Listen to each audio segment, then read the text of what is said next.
C'est un motif de satisfaction pour nous de voir qu'en fait, ce n'est pas au ministère, ce n'est pas à l'ITIE de faire la démarche, mais de savoir que nos collectivités elles-mêmes ont un intérêt particulier et demandent à être outillées en termes d'information. Je l'ai dit hier, quand nous étions avec le Conseil national de la jeunesse, que la gouvernance du secteur des mines ne peut pas se faire avec le seul ministère.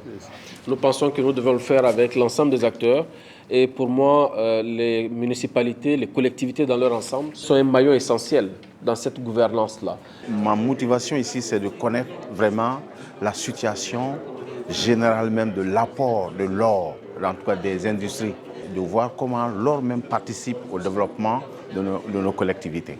Donc ça, c'est très important, c'est de voir vraiment au niveau du rapport de l'ITIE, comment ils sont allés enquêter et avoir toutes ces informations auprès de ces collectivités-là. Les municipalités ont été identifiées comme cible clé, à mon avis. C'est là où se passent les activités d'extraction. À ce titre, il faut impliquer les municipalités avec une large diffusion de ce que l'industrie extractive est en train de faire dans ce pays et pour ce pays. Les recommandations sont surtout la participation des municipalités. Et les municipalités sont représentées déjà dans le comité de pilotage à travers le Haut Conseil des collectivités. Les municipalités, aujourd'hui, doivent pouvoir être beaucoup plus proches de ces sociétés extractives.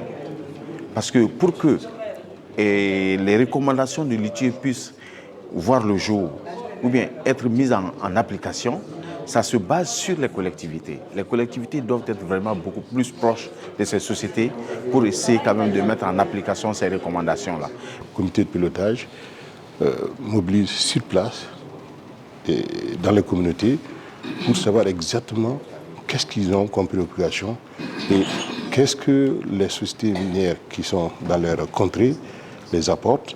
Et donc nous avons une statistique de tout ce qui se dit, se fait et nous les encourageons à aller vers la transparence pour que, au moment venu, tout le monde trouve son compte dans l'industrie extractive.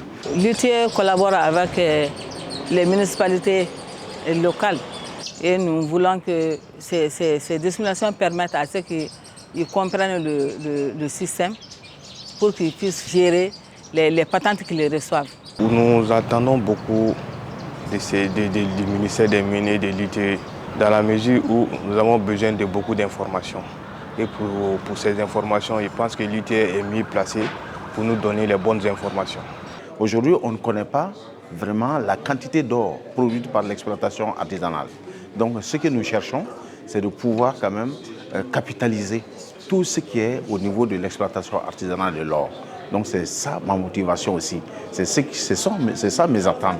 Je veux savoir comment l'ITIE peut vraiment organiser tout cela au niveau de l'exploitation artisanale.